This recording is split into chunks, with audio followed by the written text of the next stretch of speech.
You're now tuned in for another segment of Community Dialogue, the bridge to link the gap between the South Asian, Black, and white communities. Today I am honored to have with me two distinguished guests. I'll let them introduce themselves. Good evening, my name is Iesha Sekou, and I am the CEO and founder of Street Corner Resources, and I'm also the chair of the National Action Network's Anti-Violence Committee and talk show host of Street Corner Resources Live.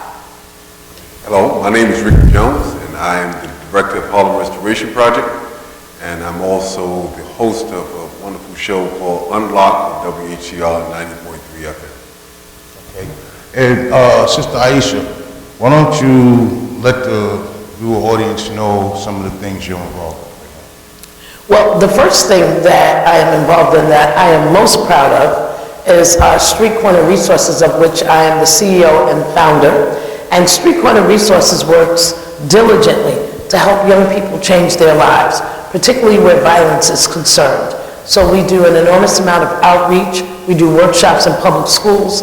We do public engagements all around the city where young people can perform, dance, showcase their talent.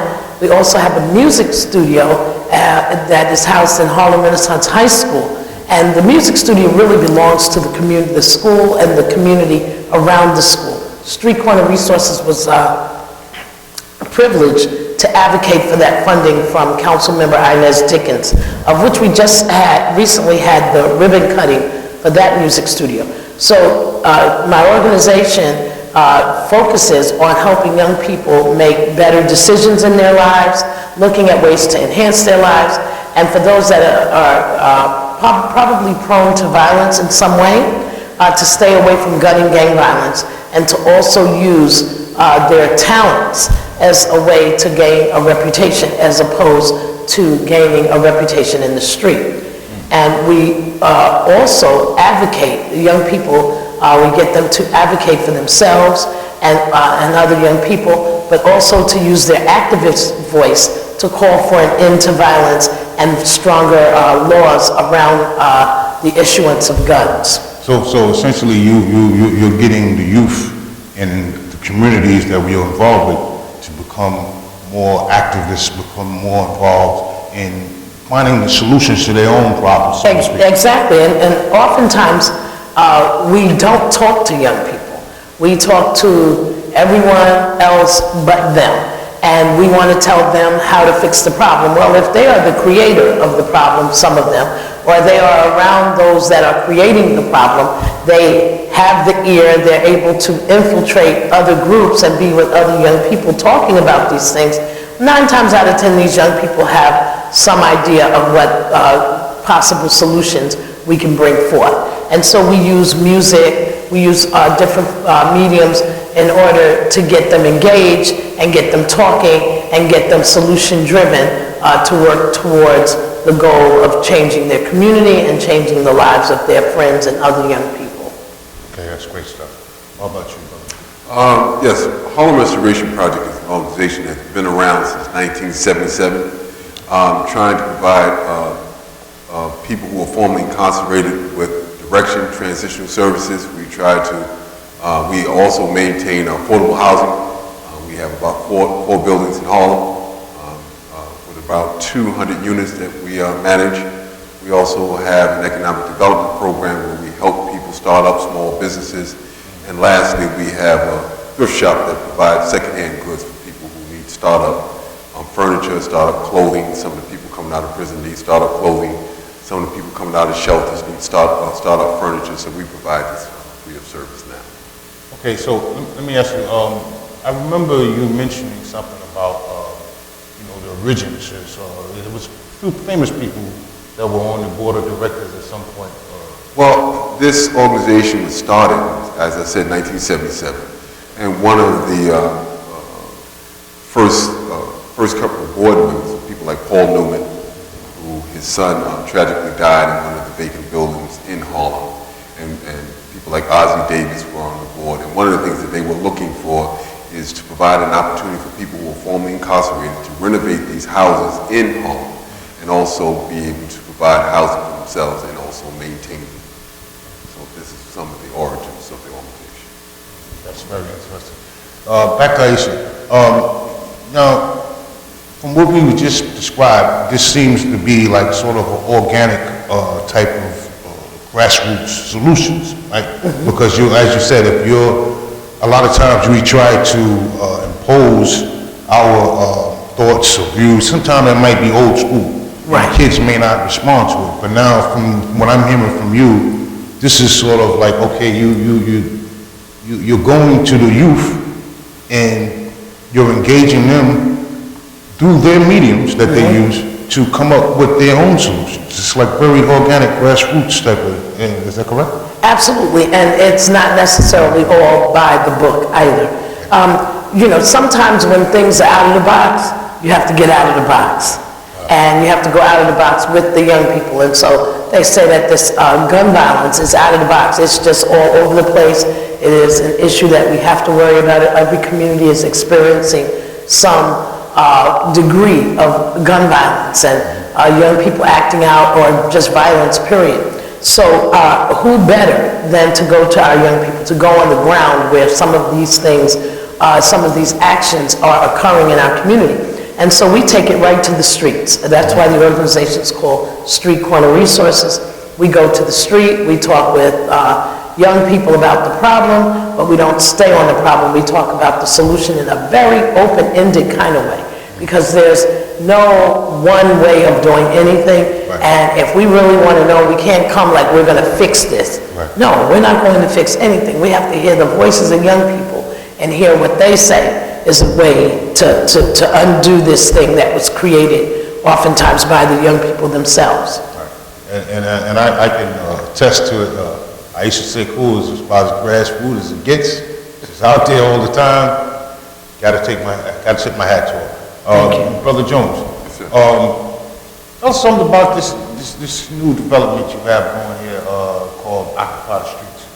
Well, this is something that was started by Street Corner Resources and the National Network, a call to arms of those of us who are concerned with policing, those of us who are concerned with our youth, and just making us be more active in finding solutions and interacting with young people. One of the things that we do, we started a group called the Harlem Think Tank, which is under the umbrella of Harlem Restoration, whereby we have people who are formerly incarcerated get more. One of the things that the group has a mission of, three things, one of which is to help members of the group begin to establish their programs.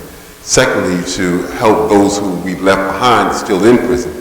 And thirdly, to become more of a social activist type of group whereby we get involved in community issues. So one of the things that we started to take on as our first initiative was being a part of the Occupy the Corners, which was started by Street Corner Resources and National Action Network.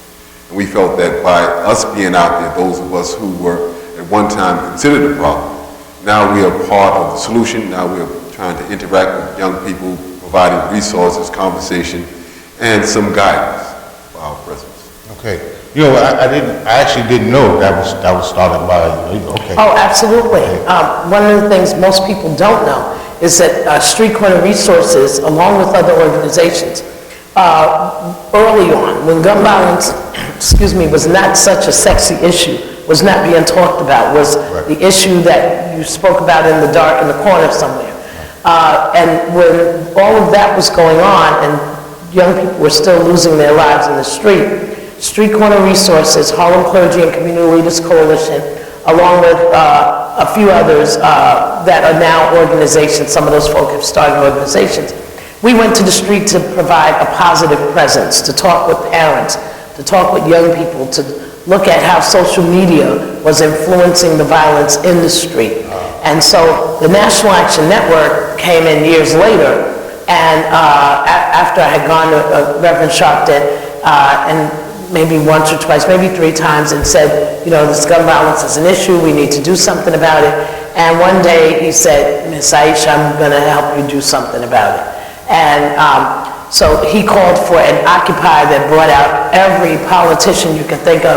The corner that I was occupying, my organization was occupying at that time, was 129th Street and 7th Avenue. And that was the heart of the violence was in that area. It has soon, recently cease having so much violence. But at that time, Reverend Sharpton called for an Occupy to be present, and that's when the whole Occupy movement was active. So he said we need to occupy the corners. And it's not that people were not there. Plenty of us were out on the streets together, street corner resources standing firm.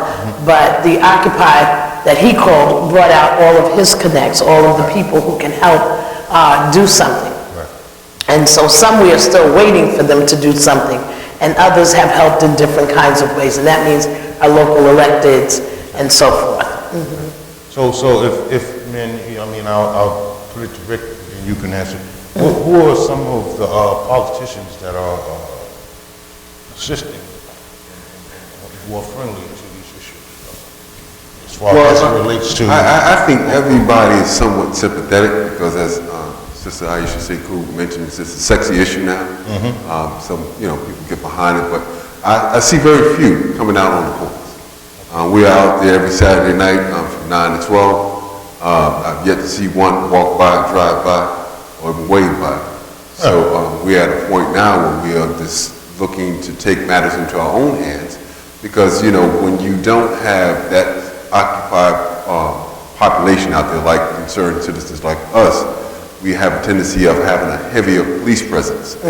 And we are complaining about how police our neighborhoods. So if we want police to police our neighborhoods differently, we have to take on certain responsibilities. And we have just decided to take that initiative, follow the call of the street corner resources and NAN, and say that we can do this. We believe in our people. We believe that all of our people are not vicious animals out there just trying to look for prey. There are some people who just make bad decisions and need some guidance, and sometimes we can help them, and sometimes we can just steer them in just a different direction. Okay, so, obviously it's not enough anymore to just be like an armchair revolutionary. You got to get out. Yeah, yes, sir. Okay. And because when you see a presence of people on a particular corner, and you don't see no shooting, looting, and tooting, you have a tendency to say, wait a minute, they're doing something that is deterring or discouraging that type of activity. So hopefully something positive will come from this. Okay.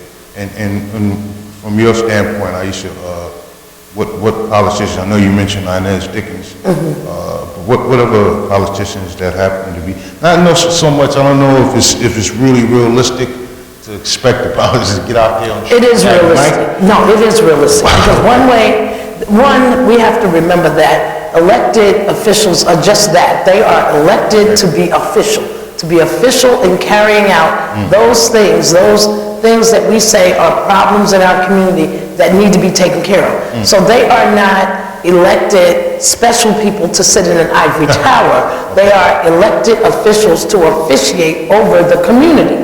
And that's where the official part comes from. It's to officiate over. And so there are certain powers each elected official has in their capacity. So when you're an assemblyman, you have certain things that you do. When you're a council member, you have certain things that you do. So we expect that they carry those things out. Now, are those things always done? I'd like to play the nice card and say yes, but they're not.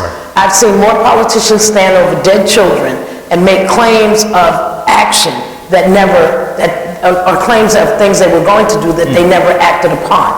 And I have to be honest about that. There are more photos, shots in the newspaper and being on the news than anything.